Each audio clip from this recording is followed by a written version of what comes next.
નમસ્કાર દર્શક મિત્રો, હું આસ્થા. આજે આપણે વેન્ડીના માધ્યમથી જાણીશું કયા વિસ્તારમાં કેટલોક વરસાદ પડશે, કયા વિસ્તારમાં વરસાદની આગાહી કરવામાં આવી છે. ત્યારે જો ગુજરાત રાજ્યની વાત કરીએ તો ગુજરાત રાજ્યમાં છેલ્લા થોડા દિવસથી મધ્યમ વરસાદ પડી રહ્યો છે. ત્યારે હાલ ગુજરાતની જો વાત કરીએ તો ગુજરાતમાં વરસાદ હાલ નબળો પડ્યો છે અને ઘણા ખરા વિસ્તારમાં મધ્યમથી હળવો વરસાદ પડી શકે છે. કહી શકાય છે કે છેલ્લા 5 દિવસથી વરસાદ હળવો પડી શકે છે. ત્યારે શરૂઆત કરીએ દ્વારકા જિલ્લાથી. તો જો દ્વારકા જિલ્લાની અને જામનગરની વાત કરીએ તો દ્વારકા, પોરબંદર અને ઉપલેટા, જૂનાગઢનો જે વિસ્તાર છે ત્યાં હળવાથી મધ્યમ વરસાદ રહી શકે છે, તેની આગાહી કરવામાં આવી છે હવામાન વિભાગ દ્વારા. આપણે વનડેના માધ્યમથી તમને જણાવીએ છીએ. સાથે જ દક્ષિણ ગુજરાત, જ્યાં સુરત, વડોદરા અને બારડોલી, ભરૂચના જે વિસ્તારો છે, નવસારી, ત્યાં પણ હળવો વરસાદ રહી શકે છે. 5 દિવસ સાર્વત્રિક વરસાદની આગાહી કરવામાં આવી છે. સાર્વત્રિક વરસાદ થશે પણ હળવાથી ભારે વરસાદ થવાની શંકા રહેલી છે. ત્યારે સુરત, વડોદરામાં જે છેલ્લા ઘણા દિવસે જે ભારે વરસાદ રહ્યો હતો તે પ્રકારની સ્થિતિ છેલ્લા 5 દિવસે ઉદ્ભવશે નહીં તેવી આગાહી કરવામાં આવી છે.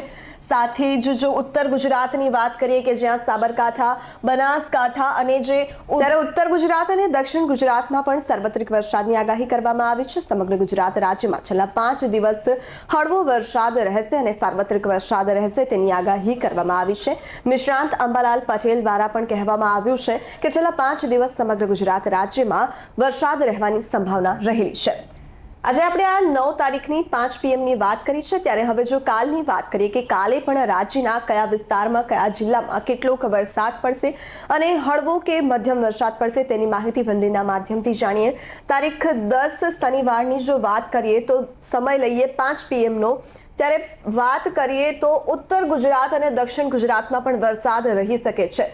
જો વાત કરીએ રાજકોટ, ચોટીલા અને સુરેન્દ્રનગરના જે નજીકના વિસ્તારો છે ત્યાં વરસાદ રહેવાની સંભાવના છે. બાકીના જે વિસ્તારો છે ત્યાં તો છેલ્લા 5 દિવસ સાર્વત્રિક વરસાદની આગાહી કરવામાં જ આવી છે.